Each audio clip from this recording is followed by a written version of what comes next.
Okay ठीक है, आगे। तो देखिए, हाँ स्क्रीन बड़ी करना है, इसको पिन कर दो इधर से।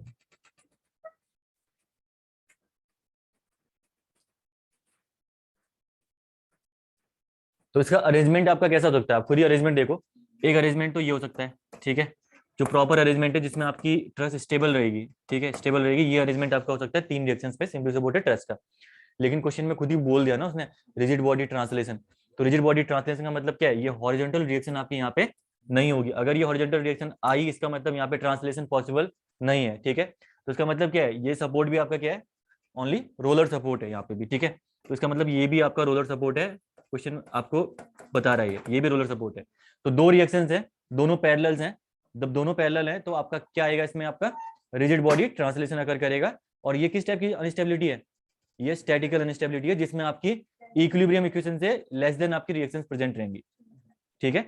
तो बी वाले में इसका क्या करिए, आंसर जो भी है इसका आंसर स्टैटिकल वाला आंसर इसका लगा दीजिए आप लोग। कहाँ पे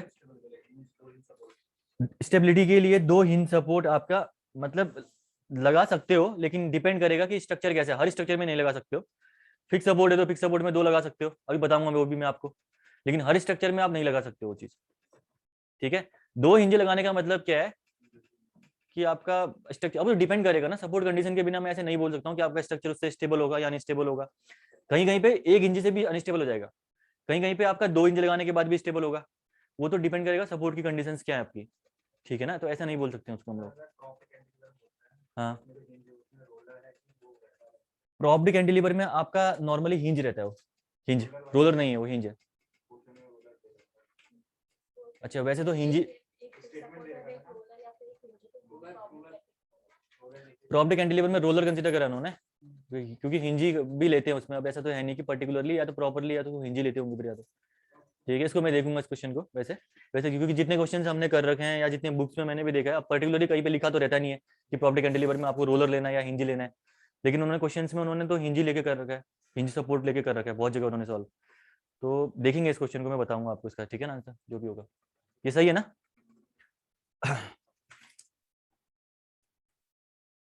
ठीक है, बाकी मैकेनिज्म मैकेनिज्म क्या होती है तो पता ही है आपको ना, इसके बारे में तो अभी रिसेंटली पढ़ के आ रखे हो आप लोग। बाकी जिन्होंने नहीं पढ़ा स्टील में पढ़ोगे आप, स्टील में पढ़ आएगा ये चीज कि मैकेनिज्म क्या होती है। किसी भी अगर मेंबर में बीम हो या फ्रेम हो कोई भी हो, अगर उसमें रिजिड बॉडी ट्रांसलेशन और रिजिड बॉडी रोटेशन, मैंने आपको 2 पेज में पूरा समझाया था कैसे हमारा स्ट्रेस डेवलप हो रहा है, इसमें स्ट्रेस डेवलप होकर डिफॉर्मेशन आ रहा, कहाँ पे विदाउट डेवलपिंग स्ट्रेस डिफॉर्मेशन आ रहा, ये चीज हमने डिस्कस किया था इसको ना। तो मैकेनिज्म तो आपको पता ही है, दोबारा लिखाने की जरूरत तो है नहीं, डेफिनेशन, ठीक है, तो बाद में कराएंगे इसको। इसके बाद अगला क्वेश्चन लिखिए आप, ठीक है। क्वेश्चंस के थ्रू कुछ कॉन्सेप्ट समझते हैं इसमें, बाकी ये थ्योरी तो एक्सटर्नल में इतनी ही है, इसके अलावा थ्योरी नहीं है, आपके क्वेश्चन बन जाएंगे इतने से पॉसिबल क्वेश्चंस, ठीक है।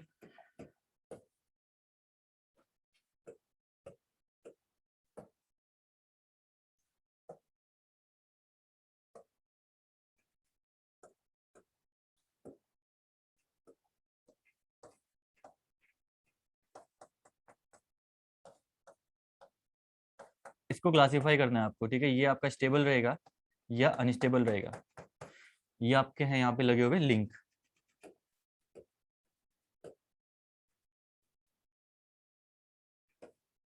मेंबर नहीं है, ठीक है, जस्ट आइडेंटिफाई कराने के लिए लिखा है मैंने। ये आपकी लिंक है, लिंक है। क्वेश्चन है आपका क्लासिफाई, ये आपसे बोल रहा कि स्टेबिलिटी इसकी बताइए, स्टेबल है या अनस्टेबल है, ठीक है। लिंक है तो 2 पिन के बीच में मेंबर होगा, मैंने पिन यहाँ पे वैसे बना नहीं रखे हैं, ठीक है। तो आपको इसको क्लासिफाई करना है। तो इसमें देखिए क्या स्टेबल या अनस्टेबल, स्टेबल है कैसे, वेरी गुड, ये अनस्टेबल स्ट्रक्चर है भाई। लिंक की प्रॉपर्टी मत भूला करो कि वो कभी भी हॉरिजॉन्टल लोड कैरी नहीं करती है। अगर हॉरिजॉन्टल लोड लिंक कैरी नहीं करेगा, इसका मतलब क्या है, ये हॉरिजॉन्टल रिएक्शन यहाँ पे अवेलेबल है ही नहीं। उसके बाद हॉरिजॉन्टल रिएक्शन अवेलेबल ना होने का मतलब हिंज सपोर्ट किस में कन्वर्ट हो गया, आप रोलर सपोर्ट में कन्वर्ट हो गया आप। 3 रिएक्शन होंगी यहाँ पे सिर्फ और सिर्फ, तीनों रिएक्शन आपके आपस में पैरेलल होंगी। पहली बात तो 2 चीजें ध्यान रखनी है आपको, अगर कोई लोड कंडीशन अगर आपको नहीं दे रखी है तो इसका मतलब आप क्या लेके चलोगे, जनरल लोडिंग कंडीशन लेके चलोगे, ठीक है। अगर लोडिंग कंडीशन दे रखी है तो इसका उसके बाद आपको स्टेबिलिटी गिवन लोडिंग कंडीशन में चेक करनी है, ठीक है। इसको भी समझेंगे अभी मैं क्या कहना चाह रहा हूँ ये, ठीक है। तो यहाँ पे आपको लोडिंग कंडीशन नहीं दे रही है, तो लोड आप एज्यूम करो कि कोई लोड आपका एंगल थीटा पे लग रहा है, यानी वर्टिकल लोड भी पॉसिबल है, हॉरिजॉन्टल लोड भी पॉसिबल है इस केस में, ठीक है। तो क्योंकि आपका ये लिंक है, तो लिंक में आपकी प्रॉपर्टी होती है कि सिर्फ और सिर्फ आपका एक्सियल लोड कैरी करता है ये। तो एक्सियल लोड कैरी करने की वजह से सिर्फ और सिर्फ एक ही रिएक्शन इसमें आएगी, हॉरिजॉन्टल रिएक्शन यहाँ पे पॉसिबल है ही नहीं, ठीक है। तो ये रिएक्शन इसमें यहाँ पे पॉसिबल है, तीनों रिएक्शन आपकी ये यहाँ पे पॉसिबल है। तो ये क्या होगी, ज्योमेट्रिकल अनस्टेबिलिटी होगी ना। अभी तीनों रिएक्शन आपकी पैरेलल आ गई, तीन रिएक्शन आपकी अवेलेबल तो है लेकिन पैरेलल आ गई, तो ज्योमेट्रिकली एक्सटर्नली अनस्टेबल स्ट्रक्चर, ठीक है। क्लियर है सबको? तो ऐसे क्वेश्चन एग्जाम में आ सकते हैं, बहुत ही अच्छा क्वेश्चन है ये क्वेश्चन आपका। करिए इसको, इसके बारे में इसका नोट लिखेगा, इसके बाद मैं लिखा दूंगा इसको। हाँ अगर मैं कर रहा हूँ इसको भी, इसके बाद का वही पार्ट है।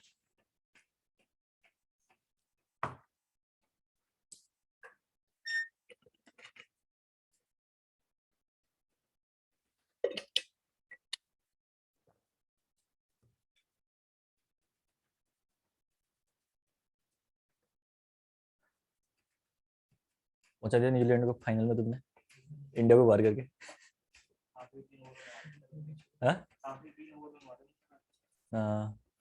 नीसम दुबई में चल रहा था, मतलब पूरा शक है। कौन? वर्ल्ड कप न्यूजीलैंड, हाँ जी सर। 2019 का वर्ल्ड कप है ना, उसमें 9-7 के साथ यार।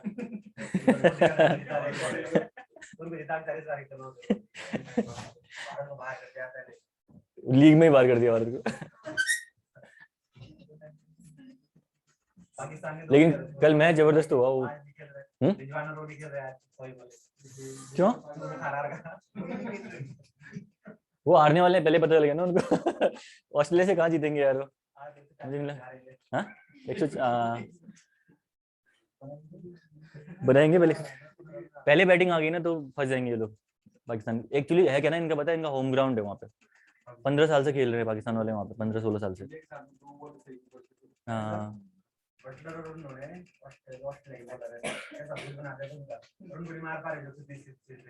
कौन कौन? हाँ यार ऐसा कर दिया उस दिन तो, जैसे जिम्बाब्वे खेलती है ना पहले, कि मतलब बैट घुमा रहे हैं मतलब, और लग नहीं रहा शॉट। मतलब वो मैच शायद एक 2016 का वर्ल्ड कप जिसमें युवराज सिंह लास्ट में नहीं मार पाया था, 4 ओवर लास्ट में वो मार ही नहीं पाया, वैसा हो गया था। हाँ एक वो याद रहता है कि ये मैच न्यूजीलैंड वाला, मतलब हर बल्ला घुमा रहा, कोई भी आ रहा, मतलब मार ही नहीं पा रहा। इसमें लिखिए, चलो नोट करके लिखिए, इसके नीचे लिखिएगा externally unstable, externally unstable, externally unstable and geometrically unstable, externally unstable and geometrically unstable,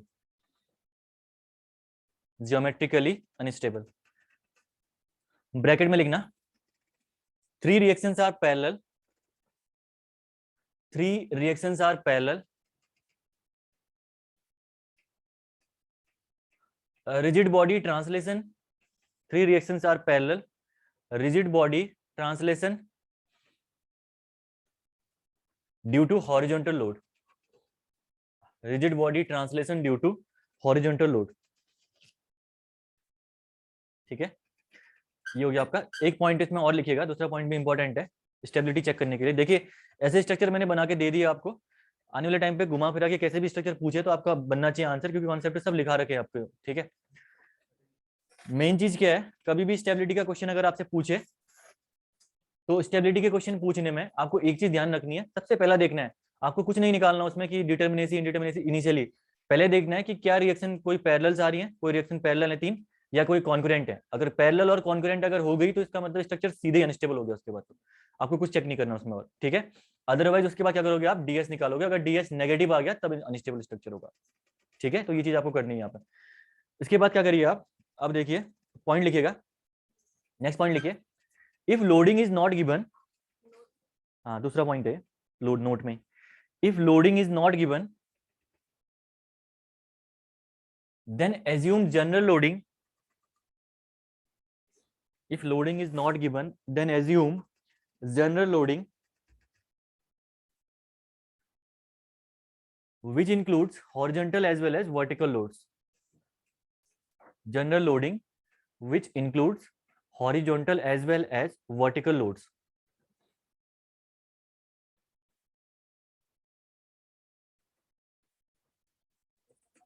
as well as vertical loads and check the stability and check the stability। then full stop करके लिखिए if loading is given, if loading is given then check the stability of structure, if loading is given then check the stability of structure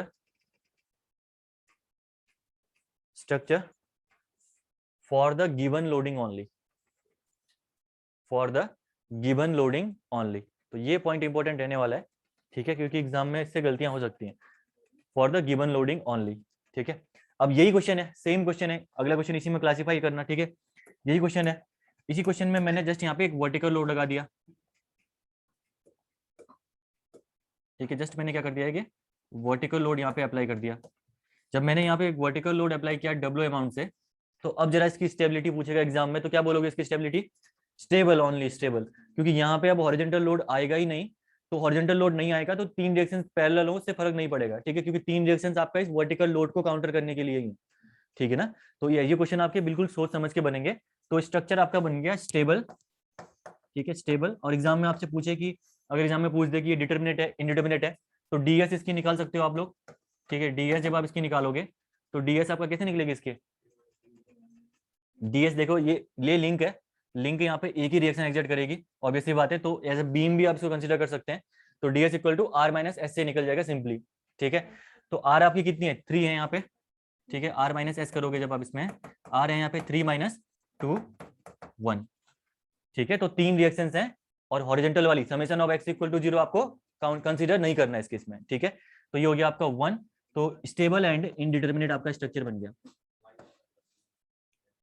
structure and indeterminate.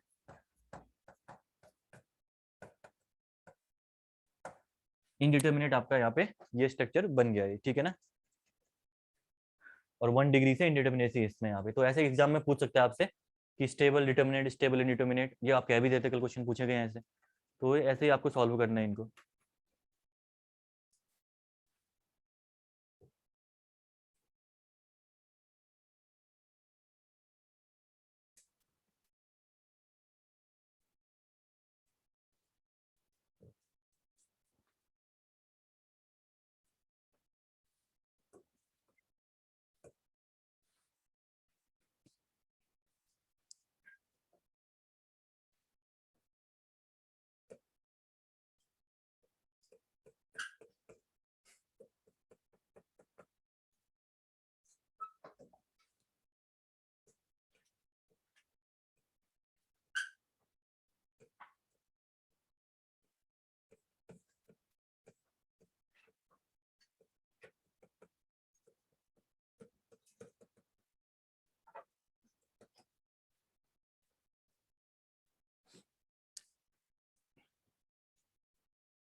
ठीक है, अगली ये beam बना रखी मैंने यहाँ पे, क्लासीफाई लिखा हुआ है।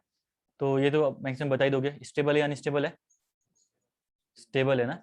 क्यों? क्योंकि दोनों तरफ फिक्स है। तो जो हॉरिजॉन्टल लोड की रिक्वायरमेंट थी इसको स्टेबिलिटी देने के लिए, ठीक है, यहाँ पे तो ऑब्वियसली बात है दो पैरेलल वर्टिकल लोड थे, तो स्टैटिकली अनस्टेबल स्ट्रक्चर। जैसे ही आपने साइड से इसको फिक्स कर दिया तो जो हॉरिजॉन्टल लोड की रिक्वायरमेंट थी इसको फिक्स करने के लिए वो आपकी पूरी हो गई, ठीक है। तो इसको करिए, इसको भी लिखिए स्टेबल, क्लासीफाई करके इसको स्टेबल लिखिए।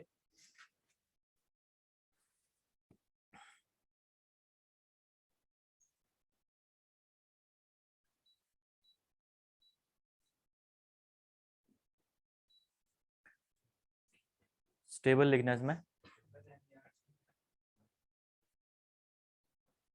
ठीक है। स्टेबल लिखने के बाद ब्रैकेट में लिखना है इसके wall gives horizontal reaction, wall gives horizontal reaction wall gives a horizontal reaction. The lack of third reaction is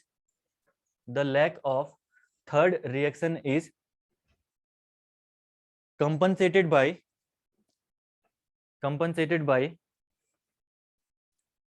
horizontal reaction by the wall. Compensated by horizontal reaction by the wall. ठीक है, एक question और करें इसमें external का, फिर internal की ओर जाते हैं। इसका डीएस वैसे एग्जाम में पूछेगा। डीएस निकालने के लिए अगर निकालोगे तो फिर तो वही है ना, 3 रिएक्शंस यहाँ पे हैं, एक ये पूरा पूरा काउंट करना पड़ेगा रिएक्शंस यहाँ पे, जितनी रिएक्शंस अवेलेबल है। सपोर्ट है ना, क्योंकि ये फिक्स सपोर्ट अलग हो गया, ये आपका रोलर सपोर्ट हो गया, तो कंसीडर करना पड़ेगा, क्योंकि जो लोडिंग भी नहीं दे रही तो जनरल लोड कंसीडर करके करना। तो कितना आ जाएगा ये, 3 3 6 2 8 5। हाँ ठीक है, तो आप निकाल सकते हो इसको इजिली। अगला क्वेश्चन देखना, एक गेट में आया हुआ क्वेश्चन है, बहुत ही इजी सा क्वेश्चन है, लेकिन अच्छा क्वेश्चन है ये भी। ठीक है, ये क्वेश्चन आपका है,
अब जरा क्लासीफाई करना है इसे, स्ट्रक्चर को।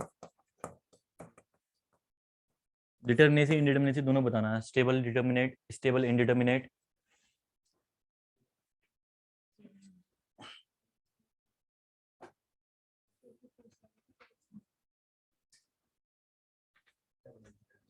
स्टेबल और डिटर्मिनेट। ठीक है, डिटर्मिनेट तो है, स्टेबल क्यों?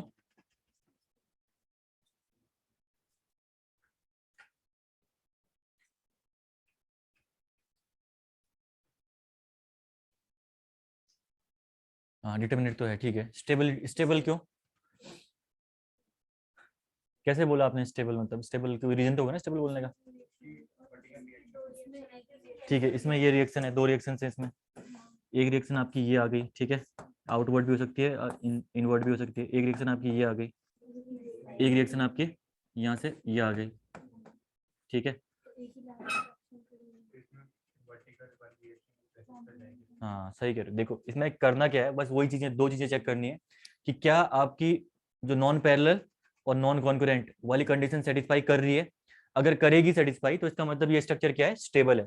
अब जरा देखिए यहाँ पे देखो, एक रिएक्शन की डायरेक्शन अलग होगी तो ऑब्वियसली बात है नॉन कॉन्करेंट तो ये कॉन्करेंट तो ये होगा नहीं, ठीक है, और कॉन्करेंट हो ही नहीं सकता क्योंकि ये इसकी डायरेक्शन अलग होगी। ये भले मीट भी करके कहीं पे, थर्ड वाली रिएक्शन आपकी मीट नहीं करेगी, ठीक है, सिंपल सी बात है। दूसरा आपका पैरेलल, पैरेलल है ही नहीं, देख लो, ठीक है। तो इस वजह से आपका ये स्ट्रक्चर क्या है, स्टेबल स्ट्रक्चर है।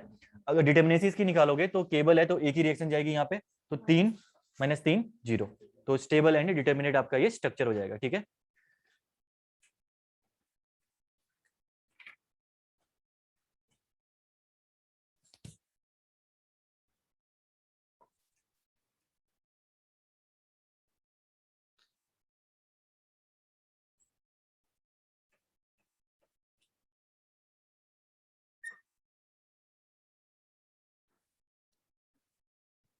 नेक्स्ट उसके बाद है आपका, ये हेडिंग इसके बाद डालिएगा, इंटरनल स्टेबिलिटी। एक्सटर्नल कंप्लीट हो गया है, ठीक है। इंटरनल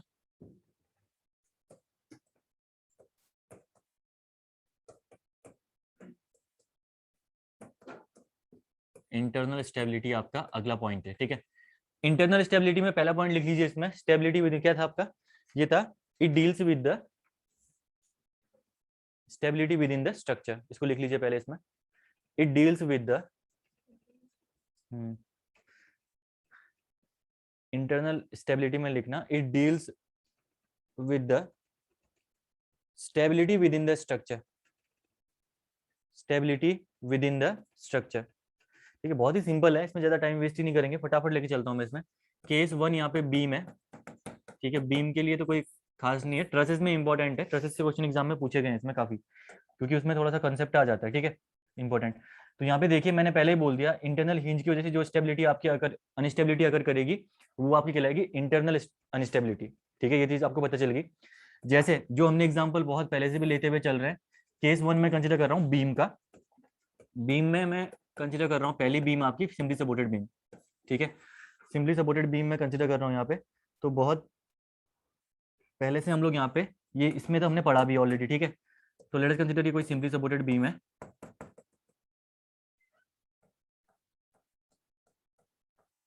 ये सिंपली सपोर्टेड बीम है। ठीक है, अब क्या करें, इस सिंपली सपोर्टेड बीम में अगर अभी फर्दर अभी स्टेबिलिटी चेक करोगे, अगर इसकी मैं बोलूँ अभी आप बताइए स्टेबल है या अनस्टेबल है, तो ऑब्वियसली बात है ये स्ट्रक्चर आपका स्टेबल है, डीएस निकालोगे तो जीरो निकल के आएगा। ठीक है, आपका स्ट्रक्चर स्टेबल है।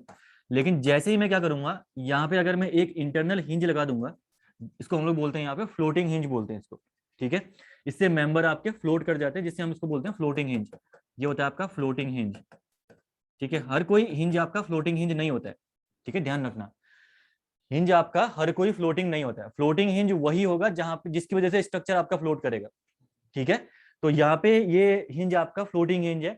अगर यहाँ पे मैं आपसे बोलूं कि डीएस निकाल के बताइए, तो डीएस इसका कितना हो गया, -1। इसका मतलब स्ट्रक्चर क्या बन गया, अनस्टेबल। तो इस टाइप की अनस्टेबिलिटी क्या हो जाएगी, इसकी इंटरनल अनस्टेबिलिटी हो जाएगी इस स्ट्रक्चर में। ठीक है, अगर इसका फेलियर देखोगे, इसकी मैकेनिज्म ड्रॉ करोगे अगर आप, तो मैकेनिज्म आपने ड्रॉ कर रखी थी पहले भी, जैसे ये हो गया, और ये वाला जो रोलर सपोर्ट है अब ये मूव करके यहाँ पहुंच जाएगा।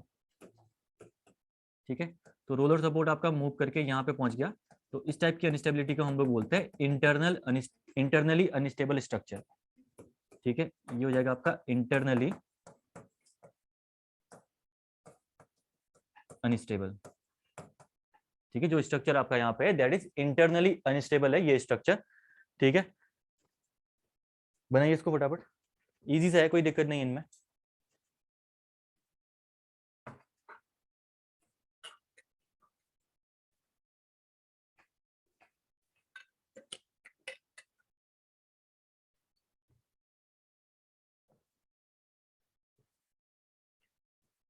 जो ये यूथ कंपटीशन जो आप सॉल्व कर रहे हो, इसमें स्ट्रक्चर का सिलेबस फर्स्ट में क्या क्या दिया, कौन कौन सी यूनिट्स दे रखी है उसने एग्जाम के लिए,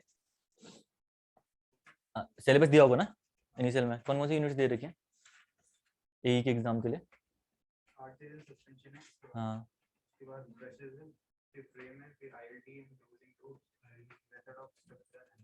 मेथड्स ऑफ स्ट्रक्चरल, अच्छा इतने ही 4 ही टॉपिक दे रखे इन्होंने। मैट्रिक्स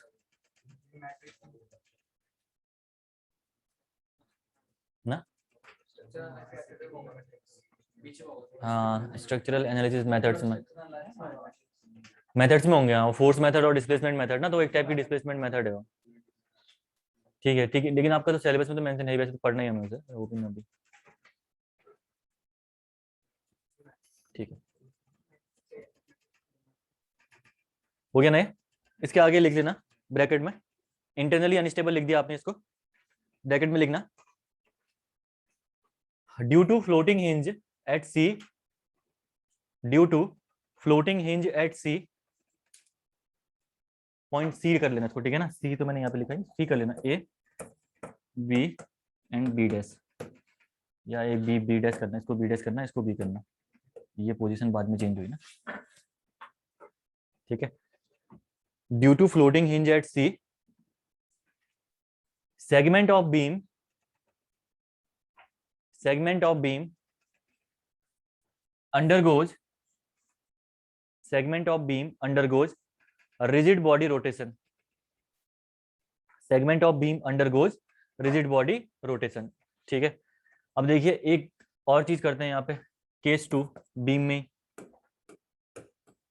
ये केस 1 में आपका बीम हमने कंसीडर कर रखा है। ठीक है, इसमें केस 2 लिखना, केस 2 आपका क्या हो सकता है, अगर ये बीम आपकी फिक्स सपोर्टेड बीम है, दोनों साइड से अगर आपने बीम को फिक्स सपोर्ट लगा दिया, अब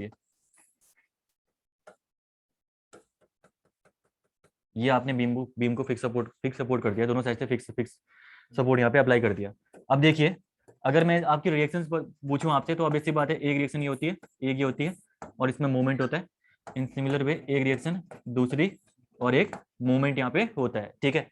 अब जरा ध्यान से देखना, इन चीजों में थोड़ा सा यहाँ पे प्रॉब्लम आ सकती है, कभी भी देखना। अब देखो अगर इसकी डीएस निकालोगे तो डीएस निकालने में इसका आपका कितना आएगा, 3 ds इसकी निकल के आ रही होगी आपकी, है ना।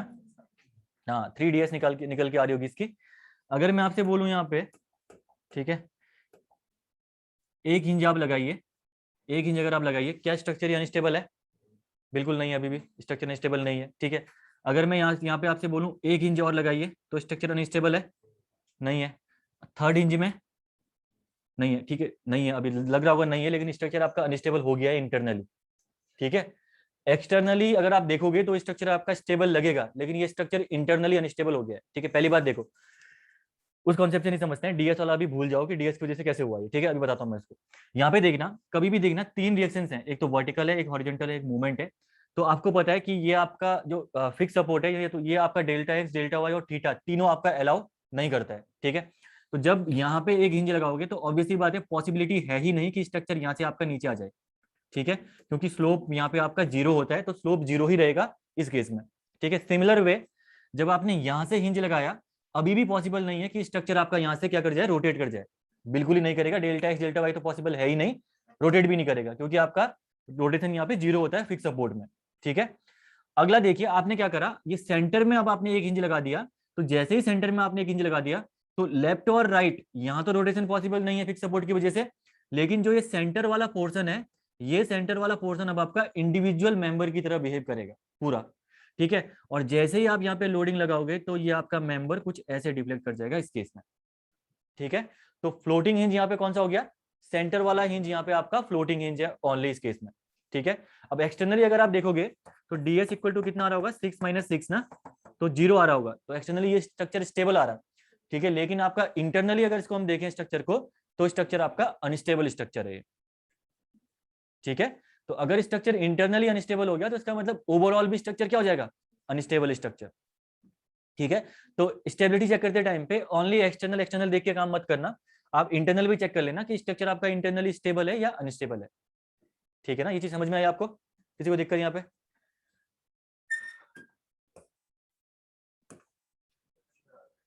हाँ इंटरनली देखो हुआ क्या ना, ये हिंज लगाया आपने, ये हिंज लगाया, ये हिंज लगाया, ये मेंबर आपके 3 हिंज लग गए। अब देखो एक हिंज था ये हिल नहीं रहा था, एक हिंज था ये भी नहीं हिल रहा था क्योंकि फिक्स सपोर्ट है। जैसे ही सेंटर में आपने हिंज लगाया तो सेंटर वाला पोर्शन हिल सकता है, उसके लेफ्ट राइट थोड़ा ना फिक्स सपोर्ट है। अगर आप इसको यहाँ से नीचे खींचो, अगर यहाँ पे कोई लोडिंग लगा दो आप यहाँ पे, इसको नीचे की ओर खींचो तो ऑब्वियसली बात है नीचे आ जाएगा ये, ठीक है। लेकिन यहाँ से डिफॉर्मेशन अभी भी नहीं पॉसिबल है, क्योंकि फिक्स सपोर्ट में जो रिएक्शन है वो आपको रजिस्ट करेंगी ये डिफॉर्मेशन को, ठीक है। हाँ इंटरनली अनस्टेबल, ये पॉइंट्स आप लोग डालना, ए दैट इज बी और ये सी, ठीक है। और इसके बारे में लिखना नीचे इसके बाद बना के।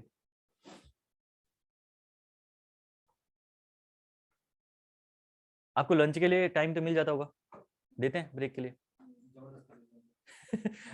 जबरदस्ती देते हैं मतलब?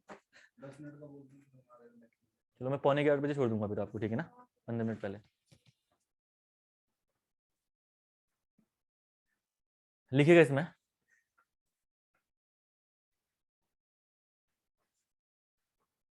थ्री कॉन्जिक्यूटिव, इसमें लिखना three consecutive internal hinges, internal hinges, internal hinges with central floating hinge, with central floating hinge makes the structure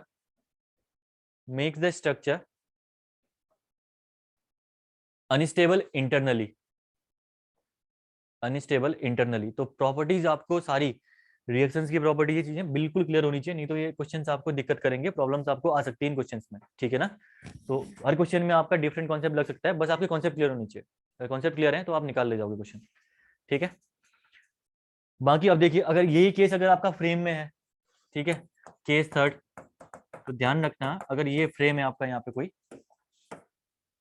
कोई ठीक है, ये कोई फ्रेम है,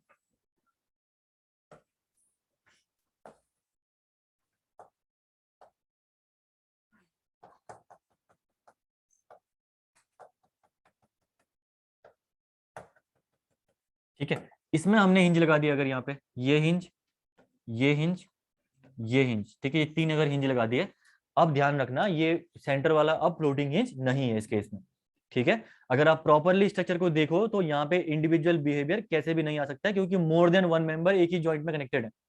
ठीक है ना, तो यहाँ पे आपका ये थर्ड जो हिंज है, यानी बी वाला जो हिंज है, ये बी वाला हिंज किसी भी केस में यहाँ पे आपका नहीं हो सकता। अगर आप इसको नीचे की ओर खींचोगे तो ये मेंबर जो है आपके, ये मेंबर रेजिस्टेंस प्रोवाइड करेंगे।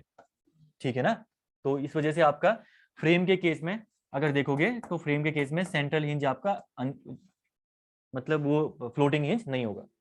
ठीक है, इसको बनाइए, इसके बारे में भी लिख लेना, स्टेबल लिखना, इसमें stable, no rigid body rotation, no rigid body rotation, rotation due to central hinge, due to central hinge. ठीक है, अब हो जाएगा, ऑब्वियस सी बात है, फिर होगा।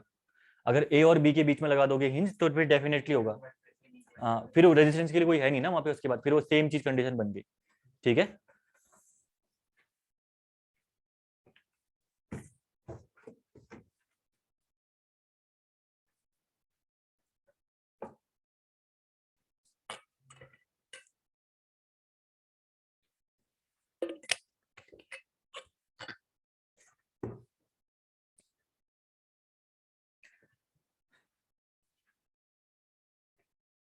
कल से जैसे फोर्स मेथड स्टार्ट होगा तो एक बार रिजॉल्व कैसे करते हैं फोर्सेस को, क्योंकि फोर्स से रिजॉल्व करना मैं जस्ट एक बार कॉन्सेप्ट बता सकता हूँ। अगर किसी को बिल्कुल ही नहीं आता फोर्स से कैसे रिजॉल्व करते हैं, प्रॉब्लम आती है, आज जाके घर में देखना एक बार, क्योंकि फंस जाओगे। क्योंकि अब कल से क्या होता है, एक तो क्वेश्चन चलो मैंने हल्के से बता दिया, लेकिन उसके बाद हमें क्वेश्चन करने हैं अगर, तो फटाफटी करने पड़ेंगे क्वेश्चन, तो है ना। तो आपको पता होना चाहिए कि रिजॉल्व कैसे करते हैं फोर्सेस को। फोर्सेस रिजॉल्व का कॉन्सेप्ट कल से लगने वाला है पूरी यूनिट में, जब तक डिफ्लेक्शन निकालोगे उसमें तब तक लगेगा वो पूरा का पूरा, और हर एक मेंबर में फोर्स निकालने की रिक्वायरमेंट भी पड़ेगी आपको। तो थोड़ा सा आप घर जाके आज 1 घंटा आधा घंटा एक बार रिजॉल्व का कॉन्सेप्ट देख के आना, मैं थोड़ा बता भी दूंगा यहाँ पे, हो सके तो एक क्वेश्चन 2 क्वेश्चन सॉल्व करके भी आना, तो ईजी पड़ेगा आप लोगों को। ये वाला ए सी पे जब आपने हिंज लगाया, सेम कंडीशन मैंने ले रखी है, 3 हिंज लगा रखे हैं, तो सेंट्रल में आपका डिफॉर्मेशन हो रहा था। अब जरा देखो, ए बी सी पे अगर लगाया, अगर सेंटर से इसको नीचे खींचोगे, दोनों हाथ से पकड़ के नीचे खींचोगे, आएगा नीचे? बिल्कुल भी नहीं आएगा ना, ये मेंबर है खड़ा। तो इस केस में ये बी वाला मेंबर आपका फ्लोटिंग हिंज नहीं होगा, यही लिखा रखा है मैंने आपको। ठीक है, तो फ्रेम के केस में देख के काम करना, इसका कहने का मतलब ये है। ठीक है, अब क्योंकि अभी लिखा दिया मैंने कि 3 हिंजेस हैं, तो गलती से पता लगे 3 हिंजेस लगा दिए आपने और वहां पे लिख दिया बी हिंज आपका फ्लोटिंग हिंज है, आंसर लगा के आ गए, लेकिन वो चीज नहीं होने वाली इसमें, ये चीज करने के लिए करा रखा है। ठीक है, ये हो गया बीम के केस में इंटरनल अनस्टेबिलिटी। अगला लिखिए ट्रस के केस में, जो कि सबसे इंपॉर्टेंट है। अगला लिखिएगा ट्रस में, केस 4 कर लीजिए, और आप करना इसमें ट्रस, स्टेबिलिटी ऑफ ट्रस। ठीक है, या कुछ भी करिए, ट्रस का इंटर स्टेबिलिटी, ट्रस करना सीधे आप। ठीक है, ट्रसेस के लिए, अब यहाँ पे ट्रसेस के लिए ओवरऑल स्टेबिलिटी और इंटरनल दोनों साथ ही पढ़ेंगे हम लोग। ठीक है, इसमें देखिए होता क्या है, कोई भी ट्रस तब अनस्टेबल है जब आपको पता है कि उसकी इंटरनल अगर डिटर्मिनेसी आपकी माइनस आ गई। अगर डिटर्मिनेसी अगर आपकी नेगेटिव में रहती है तो इसका मतलब आपका ट्रस्ट क्या है, अनस्टेबल ट्रस्ट है, इतना आप समझ रहे होंगे। ठीक है, इसी चीज को अगर मैं लिखना चाहूं तो मैं बोलूं कि ट्रस्ट आपका तब अनस्टेबल है जब आपका m is less than 2j-3। तो किसी को प्रॉब्लम है?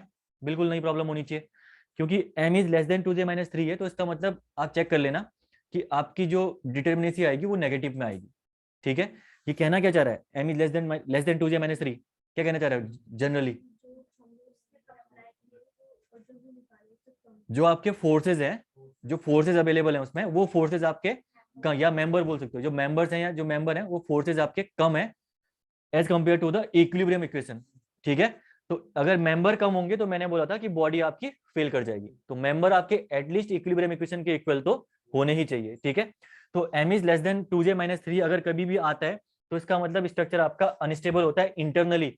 इंटरनली तो ऑलवेज अनस्टेबल होगा, लेकिन ओवरऑल आपकी ट्रस्ट स्टेबल होगी या अनस्टेबल होगी, ये कंडीशन आपकी मतलब एकदम परमानेंट कंडीशन नहीं है। ये नेसेसरी कंडीशन तो है स्ट्रक्चर में, आपको लगानी लगानी है इसे, लेकिन ये स्ट्रक्चर आपकी, ये कंडीशन जो है आपकी, this condition not will be the sufficient condition to identify the structure stability of the structure. ठीक है, कहीं कहीं पे ये कंडीशन फुलफिल हो जाती है लेकिन ओवरऑल स्ट्रक्चर आपका अनस्टेबल हो जाता है, कहीं कहीं पे ये कंडीशन फुलफिल नहीं होती है लेकिन ओवरऑल स्ट्रक्चर आपका, ठीक है। तो ये चीजें आपकी इसमें दिखने को मिलती है। तो कैसे ये चीजें हम लोग ड्रॉ करते हैं देखते हैं जरा। ट्रेसेस में पहले पॉइंट लिखिए, उसके बाद हम लोग 2 क्वेश्चन करते हैं जिसके थ्रू आप समझ जाओगे कि कैसे ये काम चल रहा है। ठीक है, लिखना if m is less than 2j minus 3, if m is less than 2j minus 3, m is less than 2j minus 3, then the truss becomes unstable, then the truss becomes unstable, then the truss becomes unstable। Bracket में लिखना it is a necessary condition, it is a necessary condition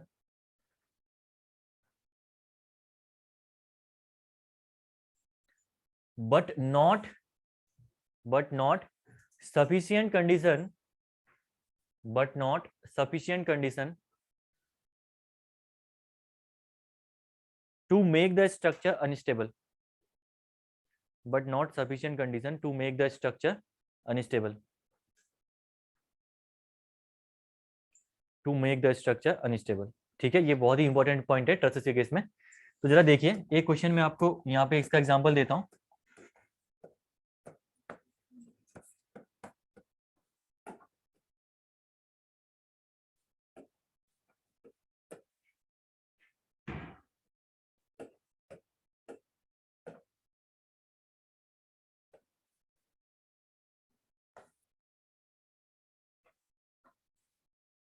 ये कोई truss है, अगर support condition की मैं बात करूं तो सपोर्ट आपका एक सिंपली सपोर्टेड एंड है और दूसरा आपका रोलर सपोर्ट है यहाँ पे। ठीक है, तो इसको क्लासिफाई करना है कि ये आपका स्टेबल है या अनस्टेबल ट्रस है। ठीक है, अब देखिए ओवरऑल अगर कुछ नहीं बोलता एग्जाम में, देखो इंटरनली पूछा तब तो आप इंटरनली तो ये m अगर लेस देन 2j माइनस 3 है तो आपका इंटरनली मतलब अनस्टेबल हो जाएगा ट्रस, ये तो ठीक है।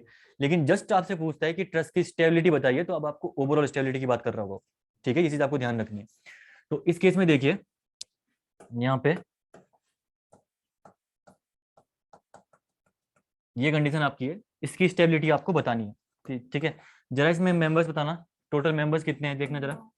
9 मेंबर्स हैं। जॉइंट कितने हैं इसमें?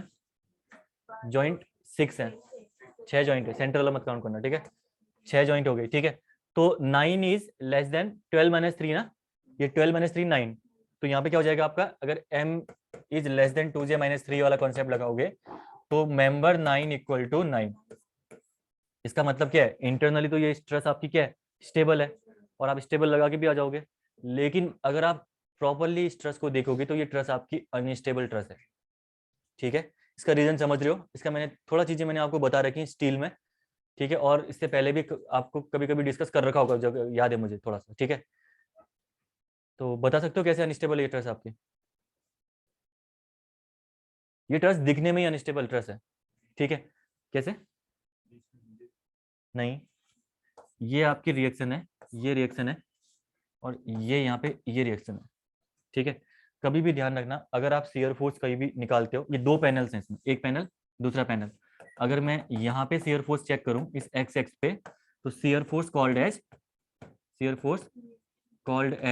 Panel shear force, panel shear force. ये चीज तो आपको पड़ी थी ना कि अगर बीम में शियर फोर्स निकालते हो तो बीम में शियर फोर्स आपका क्या होता है, बीम शियर।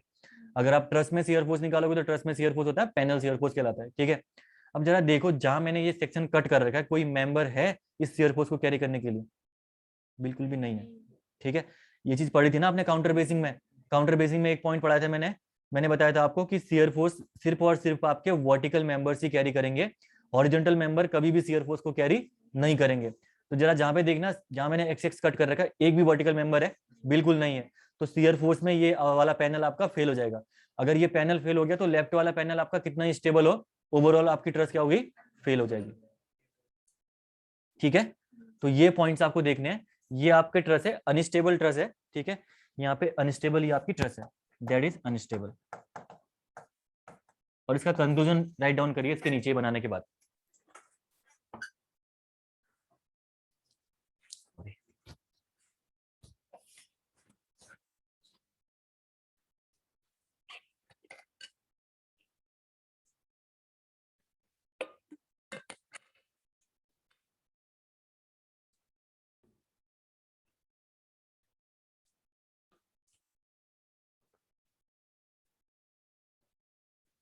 कंक्लूजन लिखेगा इसका, हाँ इसको बनाने के बाद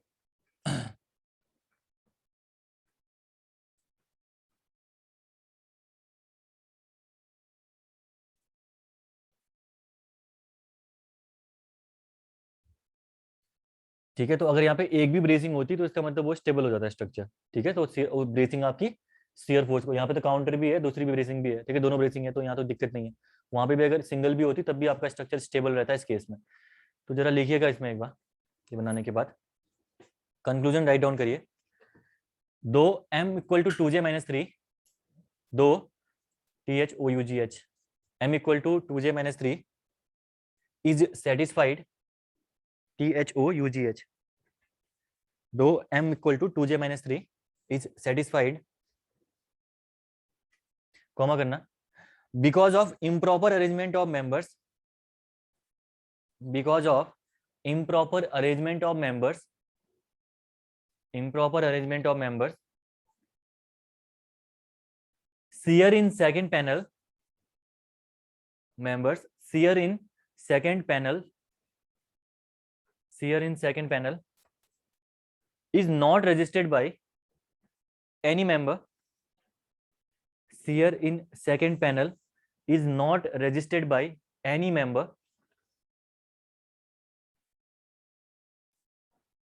so the truss collapses, so the truss collapses, truss आपकी कोलैप्स कर जाएगी।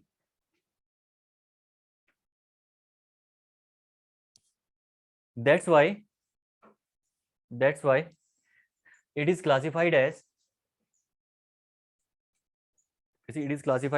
unstable truss, it is classified as unstable truss,